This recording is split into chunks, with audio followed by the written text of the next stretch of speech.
recognized. Thank you, Mr. Chairman. Will the Clean Power Plan have any discernible, i.e. statistical, measurable, and attributable impact on global temperature as a result of its implementation? If so, what will that impact be, and how was that impact determined? And that's for whomever would like to answer that question. Well, I've attempted to quantify the impact of that, and it's very small. The Clean Power Plan is only goes after U.S. power plant emissions, which are only part of the U.S. economy, which are only part of the world emissions. So it is that drop in the bucket of global emissions, and as a result, the resulting climate impact of achieving the plan is extremely small. Would extremely small be synonymous with negligible? Yes, I would say that's correct. Ms. Dykes, do you have a similar or different opinion? Well, again, I would say from the Connecticut experience, the programs that we've put in place, our participation in RGGI, you could say, while we've achieved significant reductions, 40% over the last 10 years, that's only one step towards what the globe will need to do in order to have a meaningful impact on reducing carbon emissions. But it is so critical that everyone make these steps because it is a global pollutant. And so, the leadership that we show by compliance with the Clean Power Plan, I think, sets a model and paves the way for other states, other countries to take action as well. Well, let's worry about the United States for a moment. What kind of impact does this plan, the Clean Power Plan, have on the world situation? Well, the United States is a major emitter of greenhouse gases.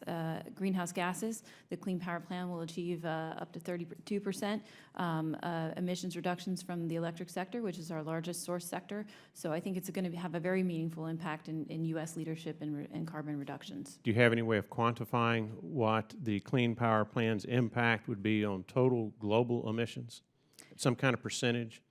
I know that that's available from the EPA, and we see that we think that this leadership is really necessary and overdue. Mr. Magness, do you have an opinion? Sir, as the grid operator in Texas, we haven't examined or modeled the global impacts I think that you're referencing. So I think certainly some of the concerns Mr. Knappenberger raised have been raised by our state leadership, but we haven't modeled those in our particular study. Dr. Smith, are there public health impacts when people lose their jobs and have lower incomes? And did the EPA take those into consideration in its rulemaking for the Clean Power Plan, in your judgment? There are impacts when people's spending power is reduced, and this regulation is projected to reduce spending power. When that happens, people have to make substitutes in their choices, and there is evidence in the literature that there are health effects and, in fact, mortality and greater mortality rates when spending power is reduced. Now, EPA did not account for this in their particular analysis of costs or benefits.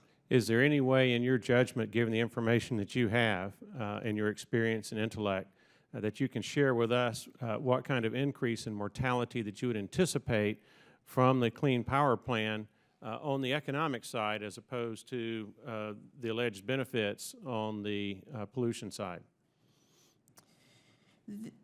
I think the best way to think about that is to just simply compare the costs and the benefits, and when the actual benefits, the climate benefits, are properly assessed and taken in a U.S. context and compared to the U.S. costs of this plan, it's not a good purchase. Another question, Dr. Smith. How can EPA claim economic benefits from a rule that will increase consumers' electricity prices, decrease electricity reliability, and shut down affordable energy sources like coal-fired power plants? Again, the issue is these actions have costs, and costs have consequences. And when the costs are taken into consideration, they're quite substantial, and they could create harm that's imminent and current in return for potential estimated benefits that are far in the future and appear on a U.S. basis to be less. Thank you, Dr. Smith. I see my time is about to expire. Mr. Chairman, I yield back the remainder.